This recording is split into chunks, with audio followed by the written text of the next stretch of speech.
Hola a todos, esto es Tertulia Teológica. En el día de hoy estamos con un invitado especial. Su nombre es Nayo Wet. Él es magíster en teología y actualmente es profesor de la Fundación Universitaria Seminario Bíblico de Colombia. Bienvenido, Nayo. Gracias. Quisiera que nos comentaras cuál fue el proceso para llegar a hacer misiones a Latinoamérica. Bueno, es una larga historia, pero para hacerlo un poco más corto,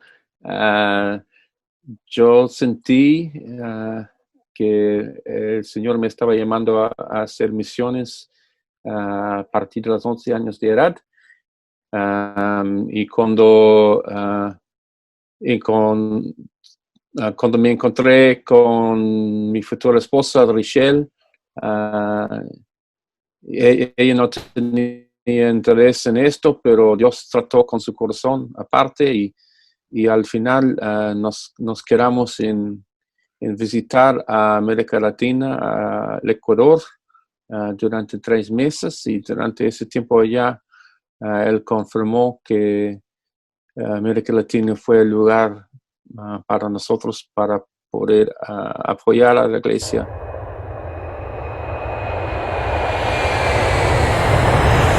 Bueno, y en ese proceso, ¿cuál ha sido el mayor reto como esa familia misionera? Bueno, lo más difícil quizás es dejar atrás la familia y cuando fuimos por primera vez a Guayaquil, en el Ecuador, llevamos los 2 nietos únicos de la familia. Entonces los abuelos de ambos lados no tenían la oportunidad de verlos crecer durante algunos 8 años.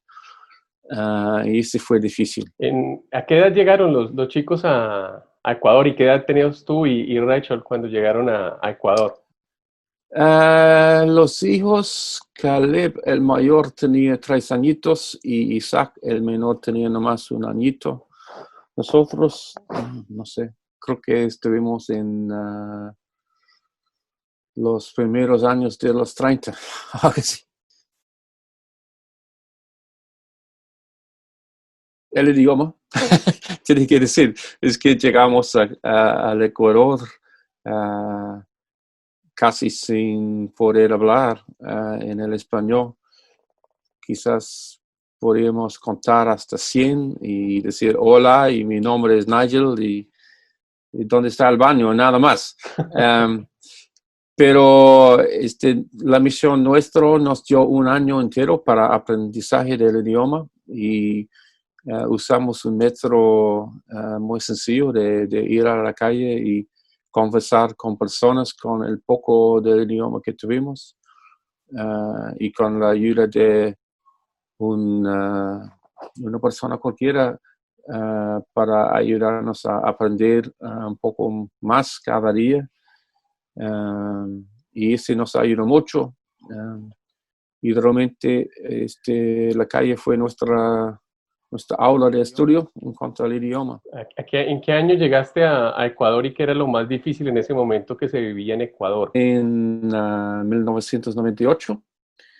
Y ese fue un tiempo de inestabilidad político. No me acuerdo del año exacto, pero cerraron todos los bancos y por un momento tuvimos 2 personas diciendo que eran presidente al mismo tiempo. Al final de todo eso, dolarizaron la economía y los precios subieron por las nubes. Fue un tiempo muy difícil para todos. Nayo, ¿existe algún testimonio misionero que encendió la llama por hacer misiones en Latinoamérica? Yo crecí en una iglesia donde siempre pasaba misioneros y contando sus historias. Quizás fue nomás cuando estuvimos pensando en hacer una misión de corto plazo y conversando con una pareja de nuestra iglesia que habían estado en el Perú durante los años difíciles allá, del Sendero Luminoso y todo eso, y escuchando muchas historias de ellos, realmente nos abrió la posibilidad de que haya razón para ir a América Latina. Predomina. ¿Qué tanto las voces de apoyo y en favor de que venías a hacer misión y qué tanto esas voces en contra? ¿Surgieron de las dos voces cuando venías de Nueva Zelanda a Ecuador? Bueno, al inicio nuestros padres no entendían tanto el asunto, pero conversar con ellos de nuestro llamamiento y la verdad es que ambos familias son cristianos, ambos padres son pastores ya jubilados. Y fue más en cuanto a cómo será ir al otro lado del mundo y todo eso, pero ellos han vuelto a ser nuestro apoyo más grande quizás también, pasando los tiempos y visitándonos, ayudó mucho en eso también. Seguramente los que, más que nada, nuestras iglesias estaban de acuerdo con eso también. Desde el inicio estuvimos hablando con pastores, con el comité de misiones, para que ese no fuera nomás algo nuestro, sino una manera en que la iglesia de Nueva Zelanda podría apoyar a la iglesia en América Latina. Nayo, ¿cuál crees que es la mayor barrera para hacer misiones en nuestros días durante el COVID-19 y después de este? Creo que vamos a tener que repensar cómo hacer las misiones. No es cuestión de que si debemos o no debemos estar involucrados en la misión de Dios. Eso es para todos, pero cómo lo hacemos va a cambiar. Y es posible que nuevos modelos surgen de esto. Y como hemos visto que aunque tenemos un distanciamiento físico por causa del virus, no es necesariamente un distanciamiento social. Y es posible estar involucrado en lo que Dios está haciendo al otro lado del mundo sin salir de tu casa, por medio de esas cosas técnicas del Zoom y del Internet. Entonces sí, creo que va a cambiar mucho. La economía de las personas es distinta, de las iglesias es distinta, pero Dios sigue llamando a personas para que se involucren en su misión. Y creo que también hay razones para las cuales vale la pena mandar personas de un país, de una iglesia a otro país, a otra iglesia, a otro lugar, para ayudar en el trabajo de Dios allá. Y venía a mi mente el hecho cómo los apóstoles utilizaron la tecnología de su tiempo, las cartas, cómo siguieron haciendo misiones, aún desde la cárcel.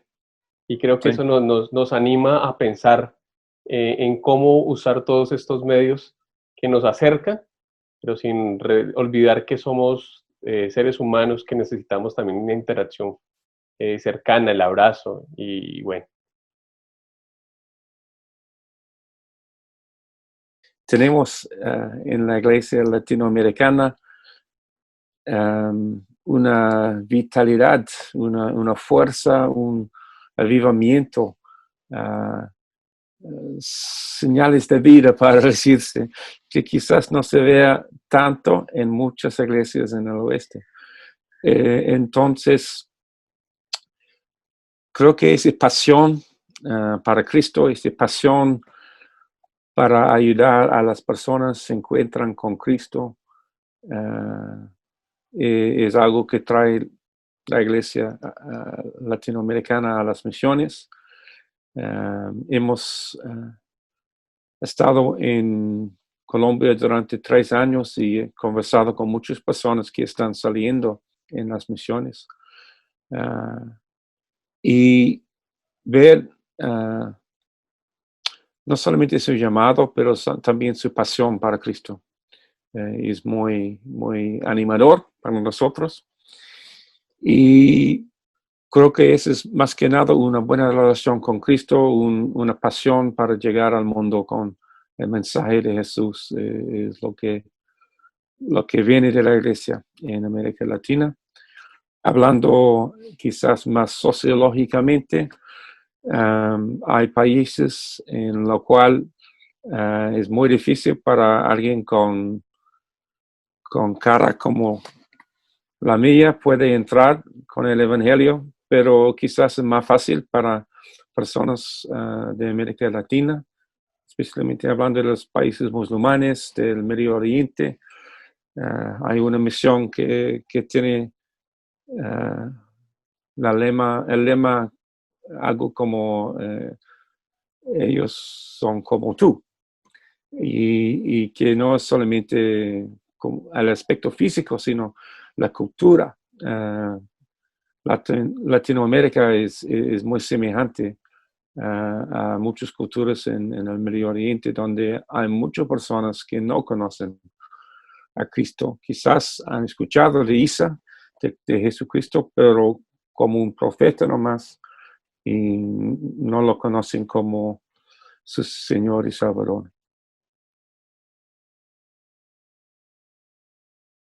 Bueno, creo que tenemos a veces la falencia de pensar que las misiones son todas esas cosas que hacemos para evangelizar.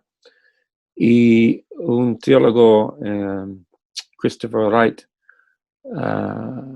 ha dicho, y creo que vale la pena pensar en esto, es que hay esas cosas que hacemos, quizás los podemos hablar como las misiones, y esas cosas cambian, y la manera en que hacemos esto cambia, pero lo que no cambia es la misión. Y realmente que la misión no es algo nuestro, sino es algo que pertenece a Dios. Esos son los propósitos de Dios para todo el mundo. Y podemos ver desde el inicio del Antiguo Testamento que Dios tiene sus propósitos para el mundo. Y Él nos creó. Y aunque hemos caído y hemos visto eso por la caída, los propósitos de Dios ahora son para restaurarnos a una relación con Él. Y ese no inició en el Nuevo Testamento, sino inició ahí mismo, en el momento que caímos. Dios tenía sus planes de antemano para la restauración. Y podemos leer aún en Génesis 1 al 11 la preocupación de Dios para todo el mundo. Y que creó varias culturas, varias gentes. Y aunque igual salimos por nuestro propio rumbo, Él tenía este plan de escoger un pueblo. Y primeramente fue Abraham, y por medio de Abraham después el pueblo de Israel, no solamente para que ellos pudieran gozar en su buena relación con Él, sino para que ellos llevaron su mensaje a los demás. En todo eso de la bendición que recibió Abraham, que está en varias partes de esa historia, Dios dijo que Él iba a bendecir a Abraham para que Él, o por medio de Él, le bendiciera a todas las naciones. Y igual cuando Él escogió a Israel, fue para que ellos sean luz entre las naciones. Quizás la idea no fue tanto que ellos se fueron muy lejos en las misiones, pero del Medio Oriente, donde vivían todas esas personas, había rutas de comercio, y gente de otros lugares siempre pasaban por Israel.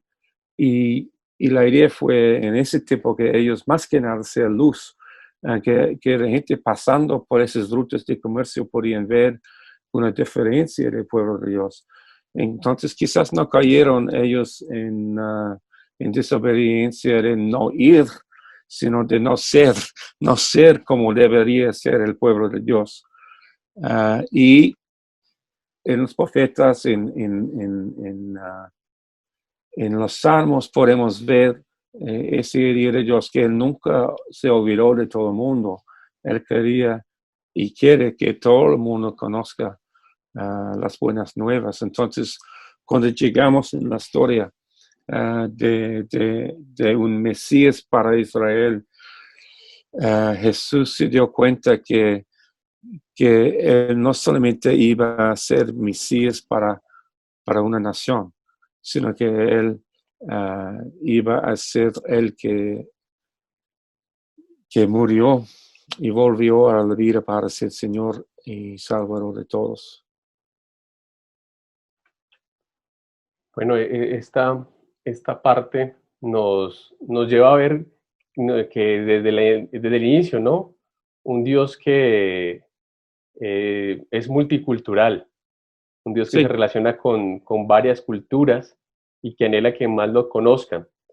Y creo que eso es algo importante.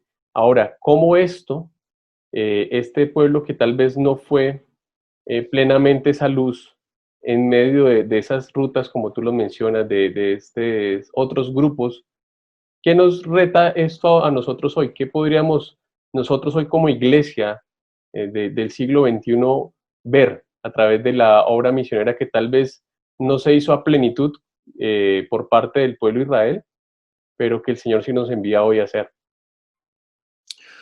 Bueno, es que ellos fueron escogidos y ese conllevaba el reto de bendecir a las otras naciones. Y esa es la parte de la misión. Pero solamente podían ser ese tipo de luz y de bendición para las naciones por medio de su forma de vivir, su ética y pensando en esa promesa a Abraham en Génesis 18 habla de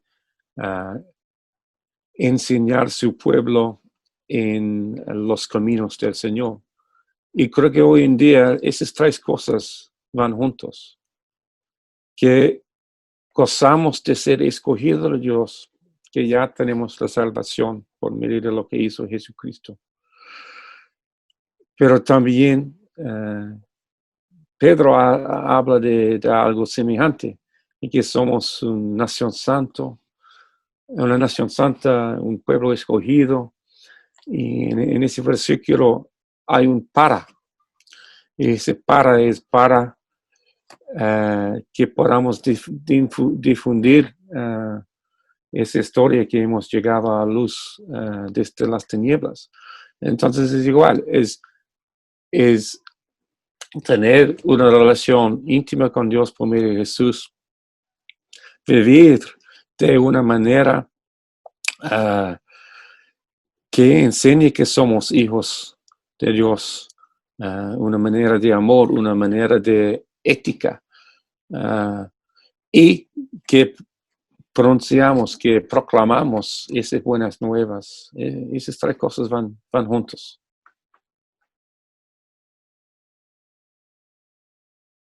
Imagínese si llegas a la casa de alguien y le sirven gato o perro. Imagínese cómo se siente. Y es igual, para nosotros comer cuy es como comer el gato, ¿no? Entonces, pero ser misionero a veces tiene que comer cosas que no les guste. Y para ser honesto, para mí el cuy no fue tan difícil. Fue la idea de comer cuy es lo que fue difícil. Pero como casi todo lo que no he comido antes es que tiene el sabor de tiene el sabor de pollo. Para mí, el cuy. Y delicioso, aunque hay muchos huesos, ¿no? También hemos estado en algunos países donde hemos encontrado otras cosas, bichos, escorpiones. Ahí en Colombia hemos comido hormigas colonas, varias cosas que no son comida normal para nosotros. Y esa es parte de vivir una vida transcultural. Es que vamos a tener que probar cosas distintas. Eso nos ayuda a entender que ser diferente no es ser malo, ¿no? Y la verdad es que Pedro tenía que aprender esto. Y el artículo en Ventana Teológica habla de encuentro que Pedro tenía durmiendo y soñaba a todo ese tipo de animales que para los judíos eran prohibidos comer. Y Dios le dijo, cómetelos. Y él dijo, no, Señor, no, ¿cómo puedo comer esto? Pero al punto, al final, no fue la comida, fue la verdad que Dios podía llegar a los gentiles, a los no judíos. El mensaje de Jesús había llegado a ellos y que ellos habían llegado a los pies del Señor. Entonces el mensaje del Evangelio no era solamente para judíos, sino para los no judíos. Y igual, cuando nosotros vivimos, pasamos a otros países, tenemos que saber que Dios ha creído, Dios creó todos los seres humanos, todos los grupos distintos son creación de Él. Y mi forma de vivir, mi cultura no es la única manera. Entonces tenemos que cambiar nuestras actitudes hacia el otro y no pensar que las normas siempre son mis normas culturales. Y que el Evangelio equivale lo que yo vivo. A veces las cosas que pensamos que son del Evangelio realmente son culturales. Ser misionero también es saber que vamos a ser llevados a comer lo que no nos guste, tal vez. En tu caso fue una buena experiencia porque puedes decir que lo disfrutaste.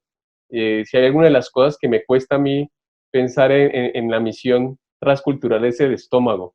Creo que aún tengo esa barrera. Lo que sugiero primero es que hablen con sus líderes en la iglesia, porque creo que Dios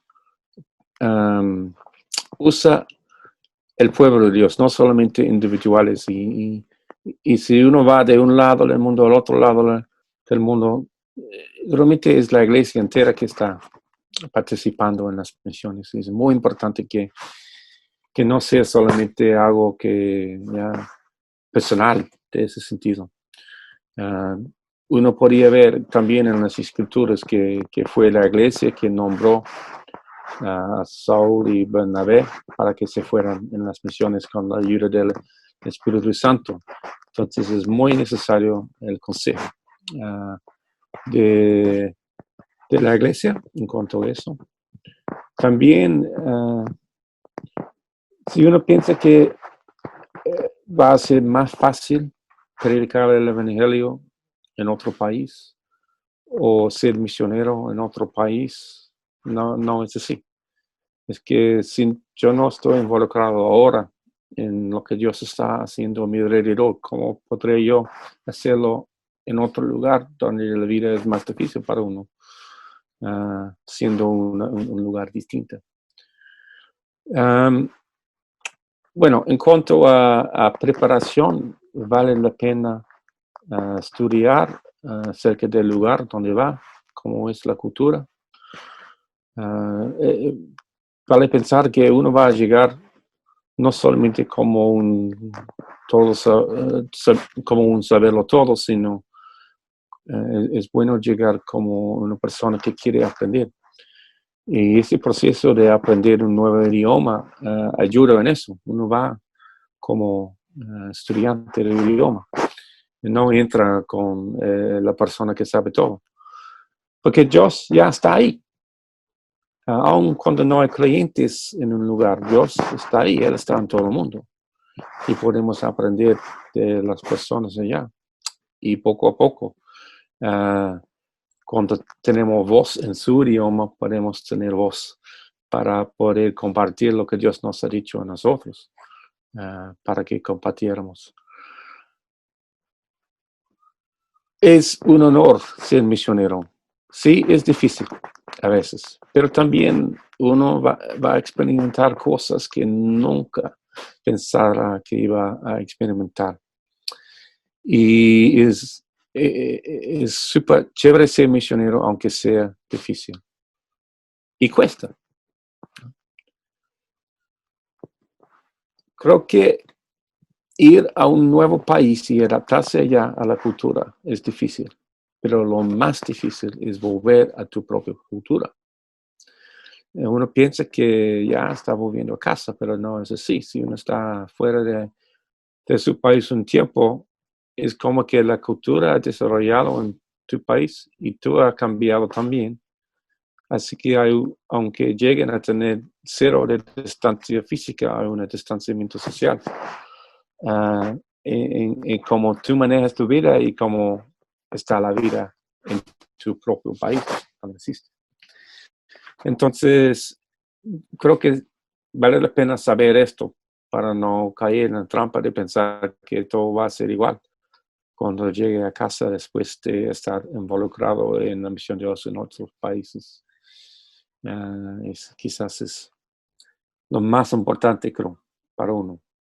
Es más difícil para algunos, es más fácil para otros, pero para todos es un choque cultural. SIM, o la Sociedad Internacional Misionero, ya lleva 125 años y pico. Empezó cuando 3 jóvenes de Canadá y los Estados Unidos sintieron el llamado para ir al interior de la África. SIM trabaja en más de 70 países y los misioneros vienen de más de 70 países. Y trabajamos en varios ministerios que incluyen hospitales, lugares educativos, misiones a lugares nuevos donde no hay el evangelio, obras sociales, iglesias. Es una organización muy multicultural, interdenominacional, que tiene ese anhelo de llevar el mensaje de Cristo a donde sea, especialmente donde la gente no ha escuchado de él. Muchas gracias por tu tiempo, por tus aportes. Es de gran bendición para todos. Gracias por el privilegio de estar contigo, amigo.